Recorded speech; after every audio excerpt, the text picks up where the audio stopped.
기도하는 자에게 주시는 특권이란 제목으로 오늘 하나님 말씀 증거하도록 하겠습니다. 오늘 28절 첫 절에 보면 예수님께서 이 말씀을 하신 후에 8일쯤이 되었다라고 기록하죠. 이 말씀이 도대체 무엇이었을까라고 생각하시면 우리가 전주에 살펴보았던 말씀 전체를 의미한다라고 보시면 됩니다. 지난주 내용 다들 기억하시죠? 사람들이 나를 누구라 하느냐? 그러면 너희들은 나를 누구로 아느냐? 베드로가 하나님의 그리스도 신이다 라고 고백했을 때, 역시 너는 나의 수제자구나, 하나를 알려주면 열을 깨닫는구나 라고 칭찬하시는 게 아니라 이 말을 듣자마자 엄중히 경고하사 아무에게도 이 말을 하지 말라.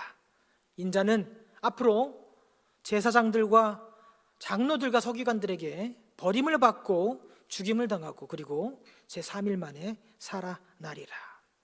예수님께서 순환 당하실 것을 제자들에게 말씀하셨습니다.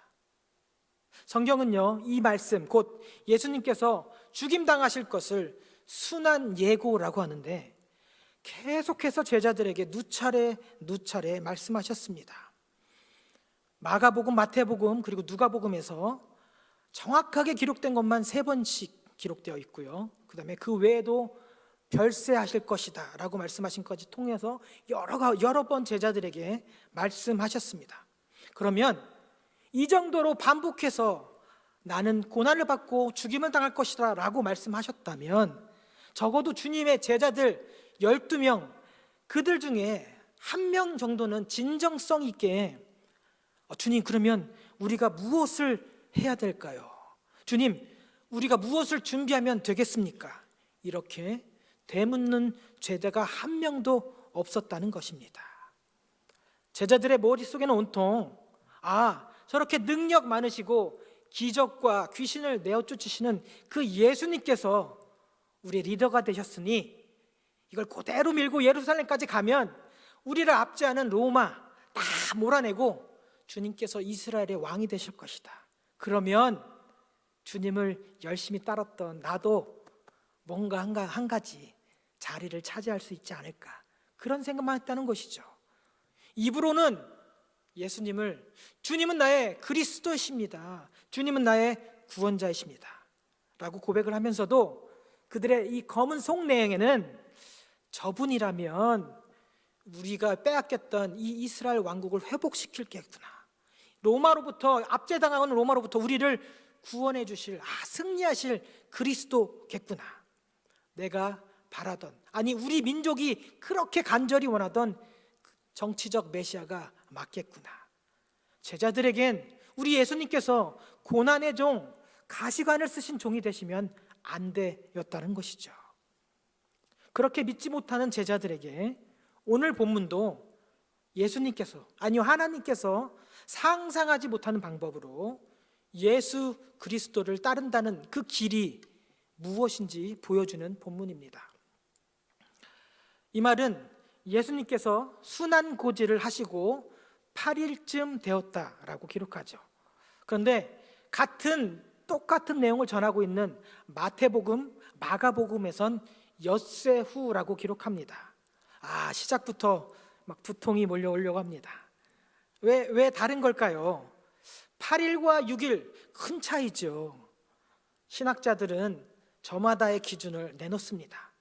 여러 가지 의견이 있지만 8일과 6일 그 중간인 7일, 문화마다 민족마다 일주일이라는 시간을 표현하는 방법이 다르다. 어떤 분들은 6일, 어떤 분들은 8일. 아니다, 말씀하신 날 그리고 산으로 올라가서 기도하시는 날 양쪽 날일을 제끼면 6일이니까 같은 맥락이다. 여러 가지 방법으로 신학자들은 설명합니다. 그런데 오늘 본문을 잘 보실까요? 28절 보면 8일쯤 되어 라고 기록되어 있습니다. 8일이 되어서가 아니라 8일쯤, now about 8 days after, about 8 days라고 나와 있다는 것이죠. about이란 단어, 시간, 장소, 뭐뭐쯤, 대략 이런 의미를 갖고 있죠. 마찬가지입니다. 헬라어에서도 이 단어가 있는데 호세이라는 단어입니다. 신약 성경에 약 20번 정도가 기록되어 있습니다. 그런데 그 중에 16번을 누가가 사용하였습니다. 누가의 직업은 의사입니다. 정확하죠. 사실만을 원하죠.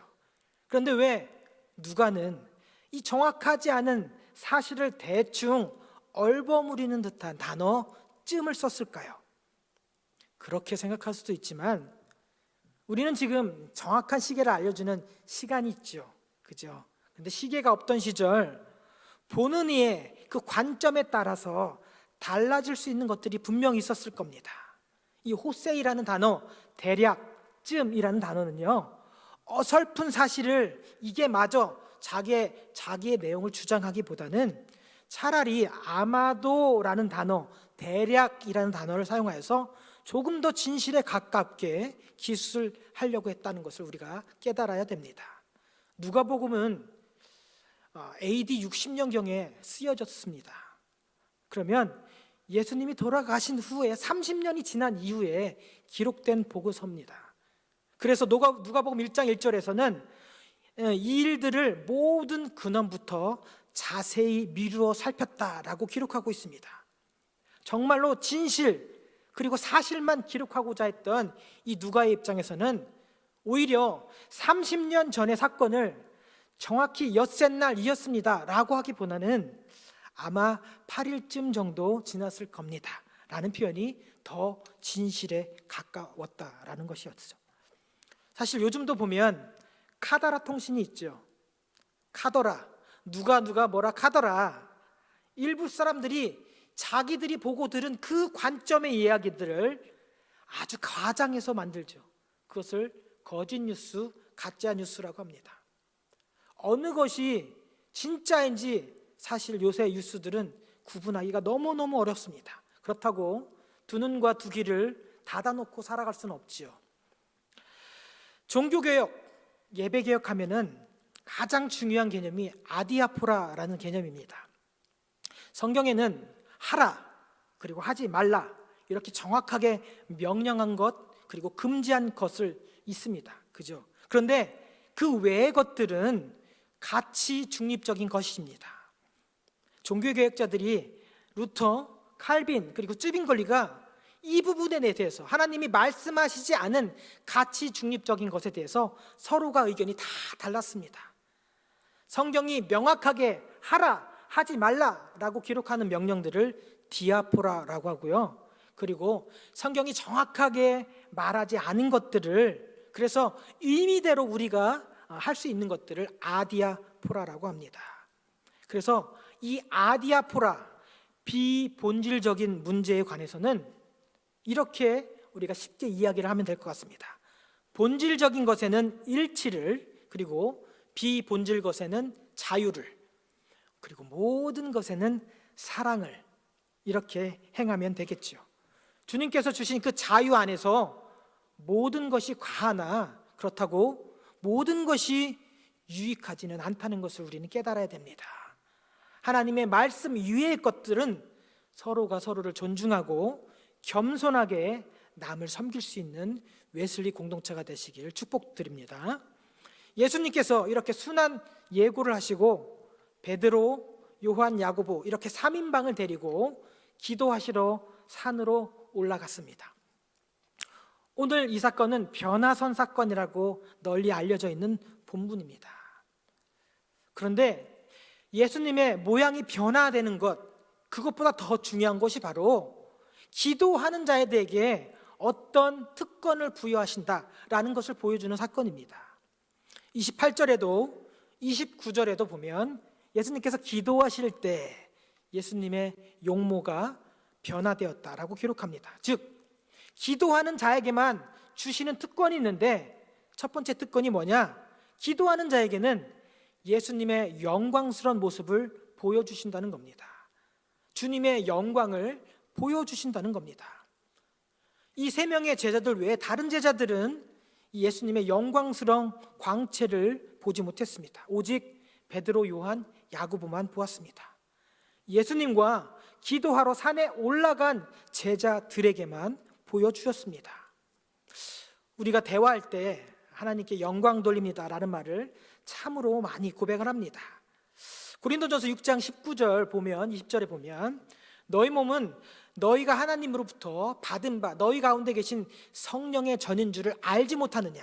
너희는 너희의 자신의 것이 아니라 값으로 산 것이 되었으니 그런즉 너희 몸으로 하나님께 영광을 돌리라. 이렇게 기록하고 있습니다. 여기에 보면 아주 중요한 개념이죠. 값으로 산 것이 되었다. 즉 예수 그리스도를 통하여 우리를 구속하였다라는 하나님의 아들 예수 그리스도의 핏값으로 우리를 사셨다라는 개념이 나옵니다. 죽어 마땅한 우리, 어느 것으로 정말 누구랑 비교해도 하나하나 되짚어 보면 죄밖에 보이지 않는 우리를 하나님께서 사랑하셔서 불쌍히 여겨주셔서 그 아들 예수 그리스도를 보내셨고 그 핏값으로 우리의 죄값을 대신 치러주셨다. 그래서 우리가 죽어야 될 우리가 살아나게 되었다. 그러니 우리는 예수님의 핏값으로 인하여 하나님의 존귀한 자녀가 되었다는 말입니다. 그러면 하나님의 자녀가 되었으니 이제는 우리 아버지 되신 하나님의 말씀에 귀를 기울여야 되는 것이죠. 그것이 하나님의 자녀로 살아가는 것입니다. 즉, 내 뜻, 내 생각이 아닌 이제는 아버지의 뜻, 아버지의 말씀, 그 뜻대로 살아가는 삶이 바로 하나님께 영광 돌리는 삶인 것입니다. 그러면 이 땅 가운데 그리고 내 삶 가운데 하나님의 뜻을 어떻게 알 수 있겠습니까? 그것이 바로 기도밖에 없다는 것입니다. 기도하는 자에게는 하나님의 영광을 보여주시고 하나님의 영광을 보여주시면 그 가운데 하나님의 뜻을 발견할 수 있다는 것이죠. 이제부터 내가 하나님 영광을 위해서 살겠습니다 라고 고백해놓고 기도하지 않는다면 어떻게 아버지의 뜻을, 아버지의 말씀을 깨달을 수 있겠습니까? 내 뜻과 내 생각 다 내려놓고 주님 앞에 엎드릴 때 주님 뜻대로 살게 해주십시오 기도하면서 나아갈 때 하나님 아버지께서 우리에게 영광을 보여주실 것입니다. 하나님의 영광을 위해서 매일매일 나를 부인하고 주님 십자가 앞에 엎드려 기도하시는 저와 여러분 되시기를 예수님의 이름으로 축복합니다. 두 번째, 기도하는 자에게 주신 특권이 바로 하나님의 음성을 듣게 해주신다는 것이죠. 오늘 본문 마지막 부분에 가면 34절에 구름 속에서 소리가 나서 이르되 나의 아들 곧 택함을 받은 자니 너희는 그의 말을 들으라. 이거는 예수님의 음성도 아니었고 모세와 엘리야의 음성도 아니었습니다. 구름 속에서 가려져서 들리는 하나님 아버지의 음성이었습니다. 하나님 아버지의 음성은 곧 아버지의 뜻이지요. 하나님 음성을 듣길 원합니다 라고 했을 때 우리는 하나님과 대화를 해야 되는 것입니다. 부부싸움을 하다 보면 우리 아내분들, 여자분들 특히 그렇게 말하잖아요. 왜 내 마음을 몰라? 그럼 남편들은 뭐라 하죠? 말을 해야 알지. 말을 하려면 어떻게 하죠? 대화를 해야죠. 그렇게 손가락으로 이렇게 한다고 아니면 고개로 한다고 알아들을 수 남편들은 그러지 못합니다. 죄송합니다. 말을 해야, 대화를 해야 아내, 사랑하는 사람들의 그 깊은 뜻을, 속내음을 알 수 있는 것입니다. 대화가 없으면 어떻게 하죠? 가면 갈수록 오해의 골이 깊어지는 것이죠. 어떻게 하면 오해를 풀 수 있습니까? 대화를 하면 됩니다. 마찬가지입니다. 하나님의 뜻을 알기 원합니까? 그러면 하나님 앞으로 나가서 하나님과 대화를 해야 되는 것이죠. 대화의 자리가 곧 기도의 자리신 줄 믿으시길 바랍니다. 하나님 앞에 아버지의 뜻을 구하지 않고, 즉 기도하지 않고 아버지의 뜻을 어떻게 알 수가 있겠습니까? 그렇게 기도하지 않고 이것이 하나님의 뜻이겠거니 하고 행하는 자들은 성경에서 불법을 행하는 자라고 기록하고 있습니다. 마태복음이죠. 제가 마태복음 7장 22절 말씀 우리 함께 읽어보겠습니다. 시작.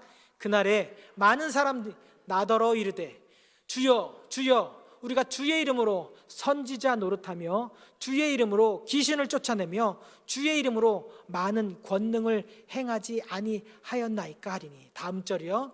그때에 내가 그들에게 밝히 말하되 내가 너희를 도무지 알지 못하니 불법을 행하는 자들아 내게서 떠나가라 하리라. 열심히 주의 이름으로, 열심히 교회의 이름으로 행했습니다. 그런데 마지막 주님 앞에 섰을 때 나는 열심히 주를 위해 산다라고 죽어라고 했는데 주님의 심판대 앞에서 불법을 행한 자들아 내게서 떠나가라 라고 한다면 얼마나 억울하겠습니까? 얼마나 안타깝겠습니까? 그렇게 되지 않기 위해선 기도의 자리로 나와야 됩니다. 기도의 자리에서 하나님의 음성을 들어야 되고 그 음성대로 하나님의 뜻을 구분하여 살아가야 되는 것이죠. 그런데 거기서 멈추지 않고 기도하는 자에게는 하나님께서는 사명을 준다는 것입니다. 오늘 본문에서 구름 사이에서 들린 하나님의 음성이 무엇이었습니까? 나의 아들 곧 택함을 받은 자니 너희는 그의 말을 들으라. 그의 말을 들으라는 그의 말에 순종하라입니다. 즉 제자들이 믿지 않는 그 예수님의 말씀에 순종하라는 사명을 주셨다는 것입니다. 오늘 그의 말을 들으라 할 때 이 그의 말은 바로 인자가 장로들과 대제사장들과 서기관들에게 버림을 당하고 죽임을 당하고 제3일 만에 살아나리라. 예수님께서 고난 당하실 것을 믿으라는 말입니다. 기도하는 자에게 순종하려는 자에게는 하나님께서 사명을 주시는데 그 사명은 내 뜻이 아니라 아버지의 뜻대로 살아가야 되는 것이고 우리를 지으신 그 목적대로 사명대로 살아가야 되는 것이죠.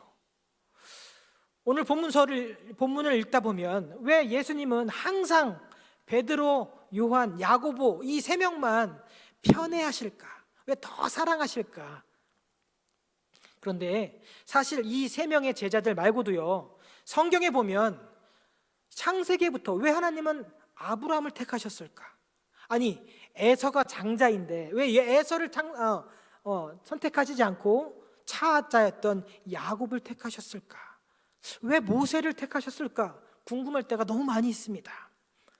더 나아가서는 아니 이 많고 많은 사람들 중에 이 60억의 인구 중에 왜 나를 택하셔서 하나님 왜 하필 납니까? 이렇게 다른 신실한 분들도 많은데 왜 나를 이 자리에 세우셨습니까? 이렇게 억울해 하시는 분들도 가끔 계십니다. 주님이 왜 이 세 명만 따로 부르셨을까요? 우리가 하나님이 아닌 이상 정답입니다 라고 말할 수는 없지만 성경에 공통적으로 하나님이 부르시고 택하신 사람들에게는 특별한 사명을 주셨다는 걸 우리는 알 수 있습니다. 아브라함을 통해서 너는 너의 본토 친척 아버지 집을 떠나 내가 지시할 땅으로 가라. 내가 너를 큰 민족을 이루고 내게 복을 주어 내게 복의 근원이 되게 하시겠다. 아브라함을 택하신 이유는 뭐냐? 하나님을 알지 못하는 이 땅의 온 세상의 사람들에게 복의 통로가 되는 사명을 주신 것이죠. 이삭과 야곱과 요셉, 모세를 통하여 성경의 사람들, 하나님이 부르신 사람들에게는 사명을 주시기 위해서 선택하셨다는 것이죠. 그러면 오늘 본문 베드로, 요한, 야고보도 마찬가지로 사명을 주시기 위해서 예수님께서 따로 부르시고 훈련하는 모습입니다. 베드로에게는 어떤 사명을 주셨습니까? 마태복음 16장 16절 너희는 나를 누구라 하느냐 할 때 베드로가 뭐라고 고백했냐면 주는 그리스도시요 살아계신 하나님의 아들이시니이다. 바요나 시몬아 네가 복되도다 라고 하시면서 뭐라고 하셨냐면 너 이 믿음 위에 교회를 세우시겠다. 교회의 반석이 될 수 있도록 이 베드로를 칭찬하셨다는 겁니다. 그래서 초대 교회를 이끌어가는 책임 있는 인물이 바로 베드로가 되었습니다. 야고보는 어떻습니까? 야고보는 12명의 제자들 중에 최초의 순교자의 사명을 감당하였습니다. 요한은요 요한은 끝까지 살아남아서 반모섬에 남아서 이 요한계시록을 기록하면서 믿는 성도들에게 끝까지 어려움과 환난 가운데 인내하라고, 견디라는 그 말씀을 남겼다는 것이죠. 이 모든 것이 이 제자들 3명을 편애하시는 게 아니라 그들에게 특별한 사명을 주시기 위해서, 더 큰 은혜를 주시기 위해서, 더 큰 사명을 감당하기 위해서 훈련을 시키고 있다는 것입니다. 나의 택함을 받은 자니 그의 말을 들으라. 이 그의 말이 바로 예수님께서 장차 예루살렘에 가셔서 별세하실 것, 인자가 많은 고난을 당하고 장로들과 대제사장들과 그리고 서기관들에게 의하여 짓밟힘을 당하고 죽임을 당하고 그리고 제3일 만에 살아내리라. 그러니 너희들도, 예수를 따른다는 너희들도 예수가 걷는 그 길, 십자가의 길, 자기를 부인하고 날마다 내 십자가를 지고 예수를 따라가라. 기도하는 자들에게 이렇게 사명을 주신다는 것입니다. 그러면서 정말로 이 3명의 사도들은, 제자들은 주님의 그 말씀대로 평생 주님께서 맡겨주신 귀한 사명 끝까지 감당하는 삶을 살았다는 것이죠. 이 모든 것이 바로 기도하는 중에 일어난 것입니다. 기도하는 자는, 예수의 이름으로 기도하는 자는 하나님의 영광을 보게 되고 하나님의 음성을 듣게 되고 하나님의 뜻을 깨닫게 되어서 우리를 지으신 그 목적 그대로, 사명 받은 대로 살아갈 수 있도록 성령님께서 우리의 삶을 인도해 주실 것입니다. 한 주 동안 어떻게 살아가시겠습니까? 기도하지 않아도 여태까지 잘 살아왔습니다. 그렇습니다. 기도하지 않아도 하나님께서는 그의 백성을 사랑하시기 때문에 지켜주시고 보호해 주십니다. 그러나 기도하는 자에게는 괴로울 때도, 고난의 자리에서도 주님의 얼굴을 구하는 자에게는 하나님께서 더 큰 위로와 그리고 응답으로 함께 해 주실 것입니다. 빌립보서 4장 6절, 이 말씀이요, 올 한 해 전 세계 그리스도인들에게 가장 많이 읽힌 구절이라고 리서치에서 그렇게 나왔습니다. 아무것도 염려하지 말고 다만 모든 일에 기도와 간구로 너의 구할 것을 감사함으로 아뢰라. 그리하면 모든 지각에 뛰어나신 평강의 하나님께서 너의 마음과 생각을 지키시리라. 한 주 동안 이 말씀 의지하여 기도의 자리로 나아가서 하나님의 영광스러운 음성을 듣고 하나님의 뜻을 깨달을 수 있는 저와 여러분 되시길 예수님의 이름으로 축복합니다. 기도하시겠습니다. 하나님,